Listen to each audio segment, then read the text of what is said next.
and welcome to the Passenger Seat Podcast, a podcast designed to fill your passenger seat with chat about classic cars, all recorded from my 1968 Morris Minor Peggy. I'm Becca, and today I'm driving back from dropping my partner off at work. Peggy, for those of you who don't know, is my daily driver, so doing little trips like this, especially as my partner is still currently learning to drive, is a pretty regular occurrence for her.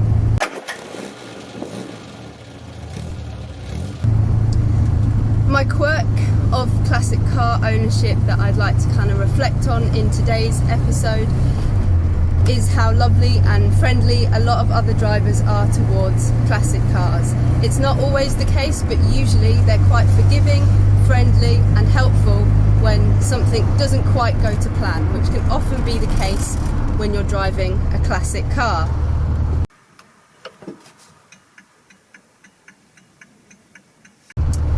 Today's topic that I wanted to cover, that seemed like a pretty apt topic for the first podcast, is how I came to own Peggy. I think it's a fascinating topic to think about how people choose to own classic cars and how they choose to have them either as show hobby cars, as cars that they want to modify, or as cars that they use as a daily driver like myself. And so I thought I would share my story with you today, and hopefully I can hear from some of you either via Instagram or in the YouTube comments, if that's where you're watching, how you came to own your pride and joy.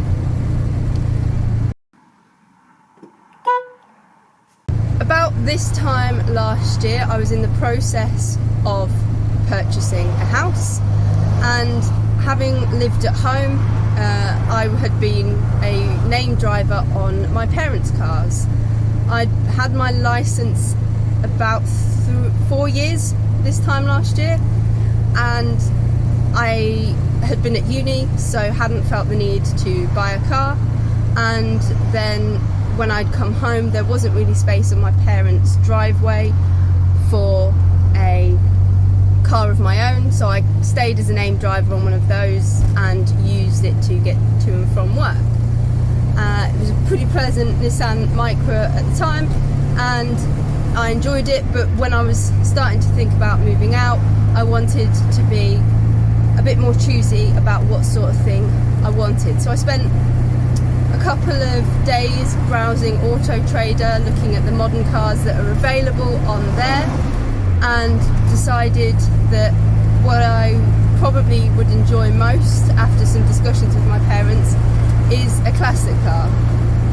It's not an easy choice to make because you have to think about the kind of pros and cons, but I think I've got reasonably lucky reflecting back on this year of ownership with how well behaved my classic car has been since purchase. So having settled on a classic car, I started researching and thinking about which one I would like. For a really long time, I thought that I would absolutely adore owning a Singer Gazelle. I think they're beautiful cars, and having grown up around Singers, I thought that that would be a fantastic option for me. However, the parts availability, the kind of support that's available there is really quite low, especially for a very novice owner and just someone who wanted to try and get some independence with the car. So I started looking into things like Triumphs, Morris Minors and things like that, and I was really fortunate that I actually live quite close to a classic car dealership. So I went along there and I sat in quite a few cars and tried those out for size. I'd actually gone really with a Triumph Herald in mind, but when I sat in the Herald, I felt that it wasn't quite as comfortable as I'd hoped it was going to be for me and my body shape, with like the steering wheel and things like that. So as much as I adored how similar it looked to a Gazelle in terms of its very boat-like appearance, it just really wasn't going to be the car for me.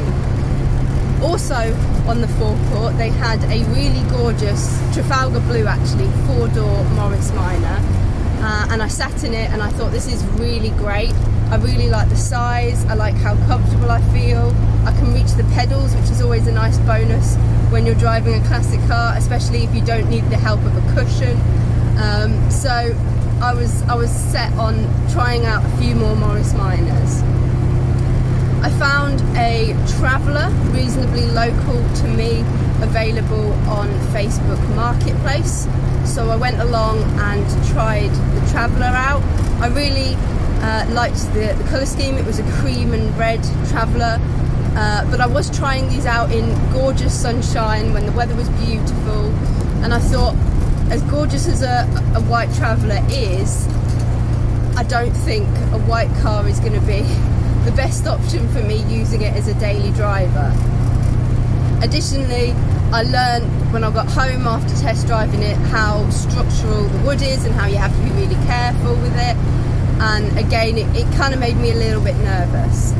So I carried on looking, looked up a few more options, and came across a blue Morris Minor for sale in basically the village over from me.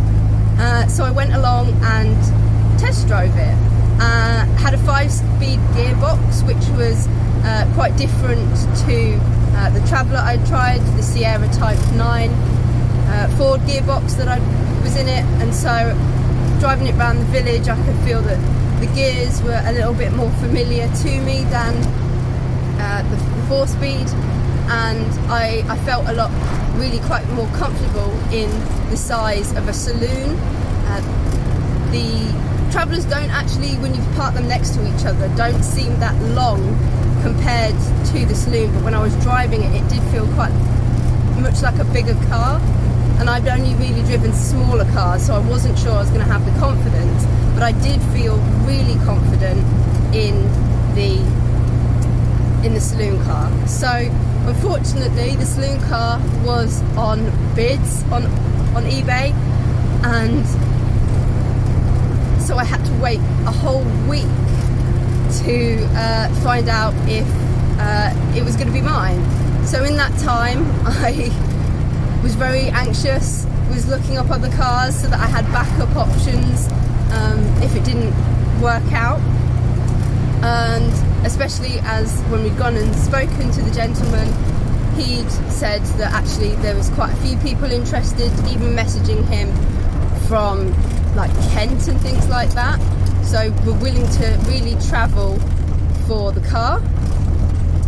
So I was pleasantly surprised when it rolled round to the Saturday auction that I won. I was the only person who bid on her, and because it was just decided by a lot of people that making that journey, likely on a train in still a pandemic, was not going to be the best option for them. So living literally the village over had really worked in my benefit here. So the next day, anxious to get her home, my dad and I and my sister drove over in the Micra, and my dad and my sister drove her home.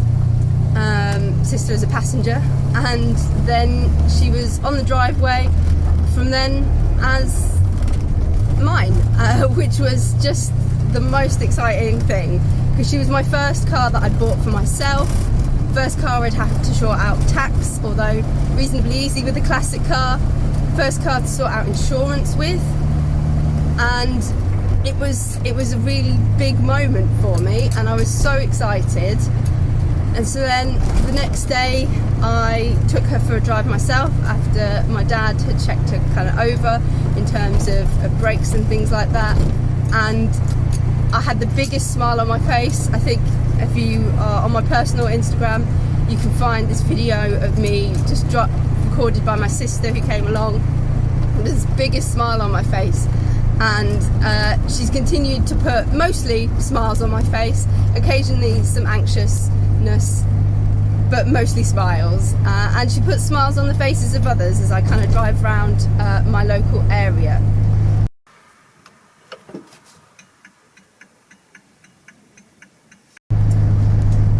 Now, having gone through the experience, some recommendations I might make for others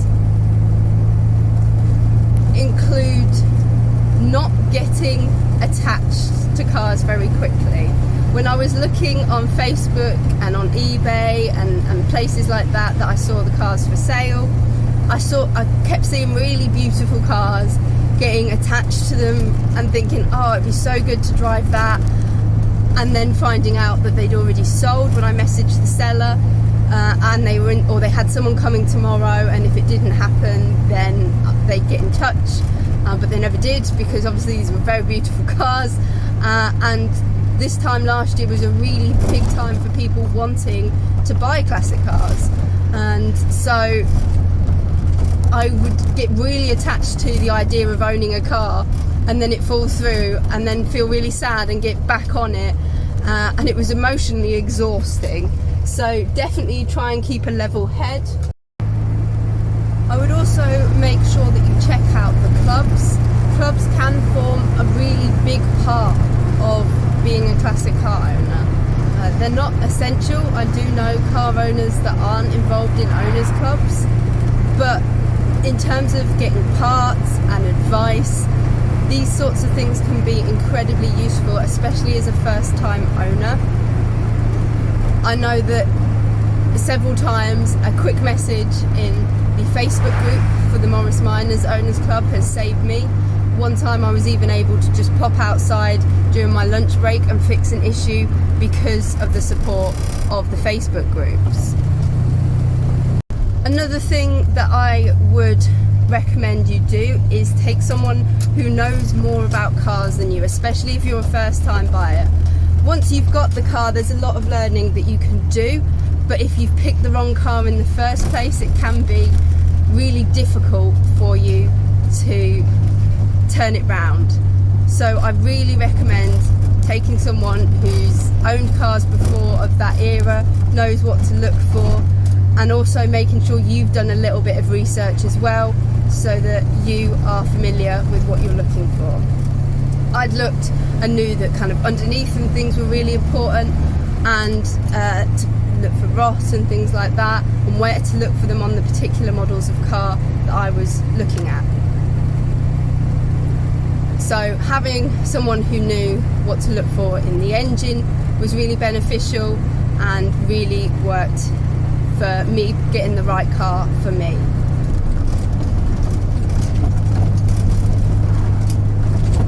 I'd also recommend test driving quite a few cars, probably more than even I did, to be honest. I test drove quite a few and got a feel for what I liked and what I didn't like, even just sitting in a few cars and getting a feel for what feels comfortable to sit in, because if you're going to be using it as a daily driver, you're likely going to be sitting in it for quite some time.